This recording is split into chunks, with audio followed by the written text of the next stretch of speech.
아람 군대가 적은 무리로 왔으나 여호와께서 심히 큰 군대를 그들의 손에 넘기셨으니 이는 유다 사람들이 그들의 조상들의 하나님 여호와를 버렸습니다.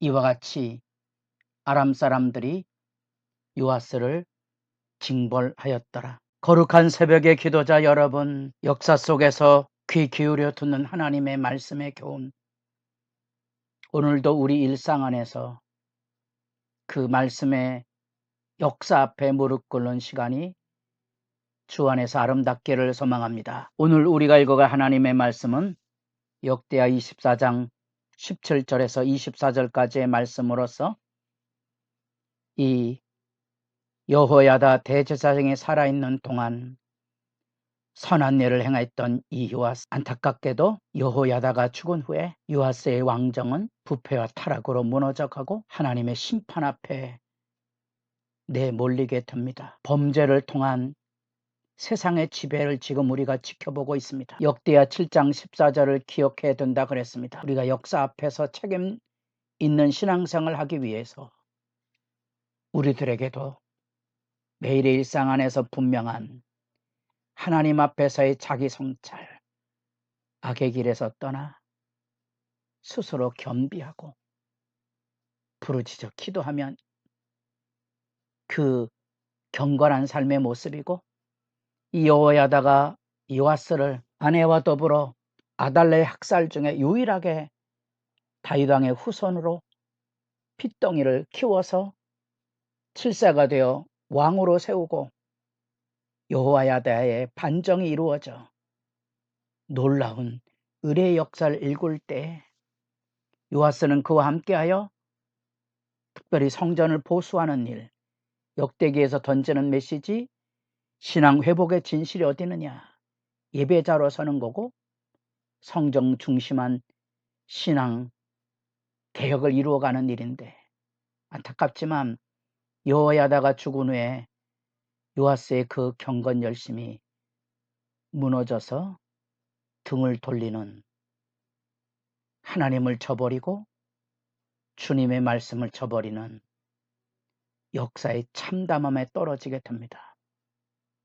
그 경건했던 성전 신앙의 열심을 잃어버리고 난 다음에 현실에 타협해서 여기 21절에 무리가 함께 꿰어 악의 공모지어 왕의 명령을 따라 그를 여호와의 전뜰 안에서 돌로 쳐죽였더라.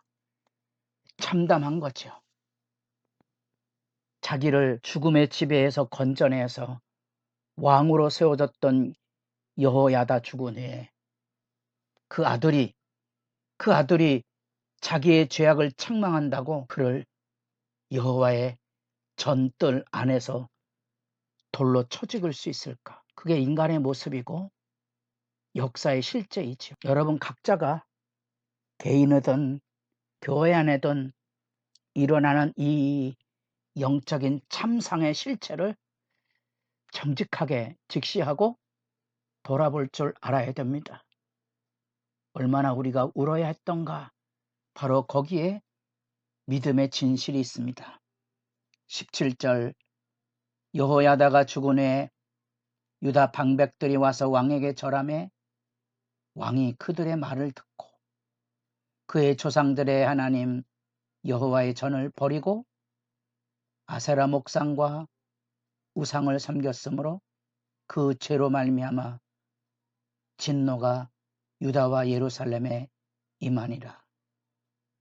여호와께서 선지자를 통하여 경고했어요. 하나님의 영이 특별히 제사장 여호와의 아들 스가랴를 감동시키셔서 어찌하여 여호와의 명령을 거역했느냐 책망할 때 그를 돌로 쳐 죽입니다. 그것도 여호와의 전뜰 안에서. 있을 수도 없고 있어서는 안 되고, 더구나 스가랴가 누굽니까? 자기의 생명의 구주와 같은 여호야다의 아들인데, 역사는 이렇게 현실을 그대로 잘 보여주고 있고요. 죄가 가져온 악의 충동이 얼마나 인간을 비참하게 만들던가, 창세기 3장에서부터 동생을 때려 죽이는 이 가인의 망령이 계시록까지 이어지는 역사 속에서 우리는 그 불구덩이의 절망 속에서 자기 백성을 구원하러 오신 예수를 만나는 것이 성경의 메시지입니다. 우리가 만약에 예수를 알지 못하면 이 죄악의 참상 속으로 휘몰아쳐 갈 것이죠. 스가랴가 피살을 당하는 상황 속에 하나님 앞에 여호와는 감찰하시고 신원하여 주옵소서. 이 악의 생명을 내어주는 순교자들의, 선지자들의 피 흘림의 호소가 계시록 천국의 환상이 열려질 때 5장 6장에 이르면 들려지고 있는 것을 보게 될 것입니다. 이 세상의 악의 역사의 실체가 여전히 이 땅에 생생히 살아있고, 바로 예수마저도, 하나님마저도 죽여야 직성이 풀리는 악의 실체를 여러분의 일상 안에서 믿음의 선한 싸움에 깨어있을 필요가 있다는 사실입니다.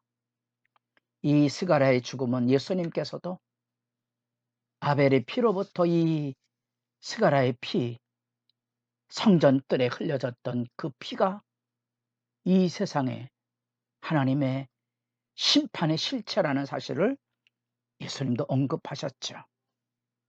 그 무서운 아람 군대의 침공으로 인하여 수가 적음에도 불구하고 요아스가 징벌을 당하고 전쟁에 부상해서 적군이 버리고 가자 그의 신하들이 제사장 여호와의 아들들의 피로 말미암아 반역하여 그를 침상에서 쳐 죽입니다. 신하들이 공모한 거지요. 여기 25절에 신하들의 행적에 대한 표현, 반역했다는 그 말, 사실은 그 반역이라는 말이 21절에 무리가 함께 꾀한다는 이 말, 공모하는 것과 같은 단어입니다. 악의 공모자들이 이 요아스로 하여금 진리를 떠나게 하고, 그래서 죄 없는 스가랴를 죽였을 때 또 다른 사람들이 일어나 이 죄의 책임을 묻는데, 그 스가랴의 피에 대한 공모로 그를 침상에서 쳐 죽이는 일이 일어나게 됩니다. 그 비참함은 요아스는 왕실의 묘실에 장사되지 못하였다는 사실, 그에서 요아스의 행적을 두 가지로 언급하는데,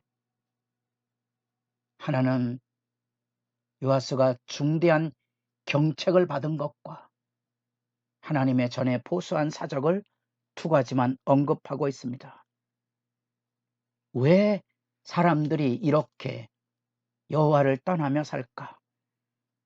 사마리아에 대한 상상도 중에 이렇게 가정들이 모여있는 가정들의, 공동 가정들의 마당 터에 안에 이렇게 버젓이 우상신산을 섬기는 것이 문화고 일상이 되었고, 이것은 또 각 가정마다 들어가면 아세라, 바알신 이런 온갖 잡신들의 형상에 불을 켜놓고 매일 아침 절하고 기대하고 삶을 살아가는 이 일상 문화를 걷어내지 못했다는 거죠.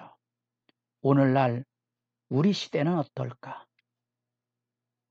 사람들이 아침에 일어나면 무엇부터 생각하고 무슨 말부터 하는 걸까? 오늘날에도 하나님을 저버린 사람들의 우상이 뭘까?